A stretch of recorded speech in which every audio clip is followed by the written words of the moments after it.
சந்தியா சென்னையில இருந்து கால் பண்ணிருக்கீங்க. வணக்கம் சந்தியா, உங்களுடைய சந்தேகங்களை நீங்க சார்ட்ட கேட்கலாம். நான் வந்துட்டு யூஜி ஃபைனல் இயர் படிச்சுட்டு இருக்கேன்.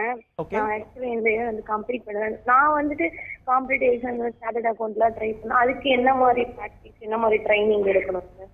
ஓகே, இப்போ நீங்க வந்து ஃபைனல் இயர் பிகாம் படிச்சிட்டு இருக்கீங்க இல்லையா? Yes sir. Very good.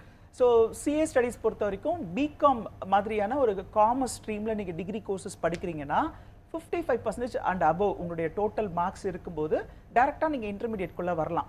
நீங்கள் வந்து ஃபவுண்டேஷன் படிக்கணுன்ற அவசியம் கிடையாது, டேரெக்டாக இன்டர்மீடியேட்குள்ளே வரலாம். இந்த இயர் வந்து உங்களை மாதிரி டிகிரி முடிச்ச ஸ்டூடெண்ட்ஸ்க்கு நிறைய அட்வான்டேஜஸ் இருக்குது. ஸோ லாஸ்ட் இயர் தான் இந்த சேஞ்சை கொண்டு வந்திருக்காங்க. நீங்கள்லாம் வந்து ஒரு 8 பேப்பர்ஸ் முன்னாடியெல்லாம் ஸ்டூடெண்ட்ஸ் இன்டர்மீடியேட்டில் எழுதிட்டு இருந்தாங்க. இனிமேல் வந்து 6 பேப்பர்ஸ் எழுதினா போதும். 2 பேப்பர் வந்து உங்களுக்கு கம்மியாக இருக்குது. அது மட்டும் இல்லாமல் நீங்கள் இன்டர்மீடியேட் எக்ஸாம்ஸை எழுதிட்டு அதுக்கப்புறமா உங்களுடைய ஆர்டிகல்ஷிப் ட்ரைனிங்குள்ளே போகலாம்.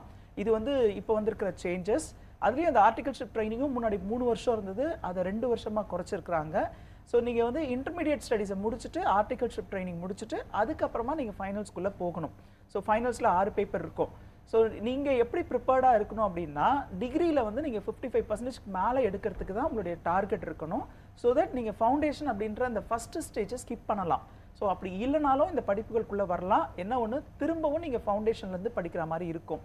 இப்போ நீங்கள் பிகாம் படிச்சுட்டு இருக்கீங்க, ஃபைனல் செமஸ்டராக இருக்கும், வாழ்த்துக்கள். நீங்கள் உடனே இன்டர்மீடியேட்க்கு ரெஜிஸ்டர் பண்ணுங்கள். அடுத்த வருஷம் இதனுடைய தேர்வுகளை நீங்கள் ஃபேஸ் பண்ணுற மாதிரி இருக்கும். அதுக்கு முன்னாடி நீங்கள் வேறு எதுவும் ப்ரிப்பேர் பண்ணணுன்ற அவசியம்லாம் கிடையாது. ஏன்னா இது வந்து என்ட்ரன்ஸ் எக்ஸாமினேஷன் மாதிரி கிடையாது இல்லையா? ஸோ அதனால் உங்களுடைய பிகாம் மார்க்ஸை வச்சுக்கோங்க, இன்டர் ரெஜிஸ்டர் பண்ணுங்கள். நல்லா படிக்கணும், டெடிகேட் பண்ணி படிக்கணும். நிறைய டைம் வந்து ஸ்டடீஸ்க்கு மட்டுமே அலோகேட் பண்ணணும். டிகிரி பேட்டர்னில் நீங்கள் படித்த மாதிரி படிக்க முடியாது. நிறைய டைமை நீங்கள் படிப்புக்காக மட்டும் ஸ்பெண்ட் பண்ணணும். நல்ல இன்ஸ்டியூட்டில் இதுக்கான கோச்சிங் நீங்கள் எடுத்துக்கணும். செல்ஃப் ஸ்டடி படித்து இந்த எக்ஸாம்ஸை ஃபேஸ் பண்ணுறவங்க பாஸ் பண்ணுறது ரொம்ப குறைவாக இருக்குது. அதனால தான் நான் திரும்பவும் சொல்கிறேன், ஒரு நல்ல டீச்சர் கிட்ட இதனுடைய கோச்சிங் நீங்கள் எடுத்து ஃபுல் டைமாக டெடிகேட் பண்ணிங்கன்னா நீங்கள் ஒரு நல்ல சார்ட்டர்ட் அக்கௌண்டன்ட் ஆகலாம்.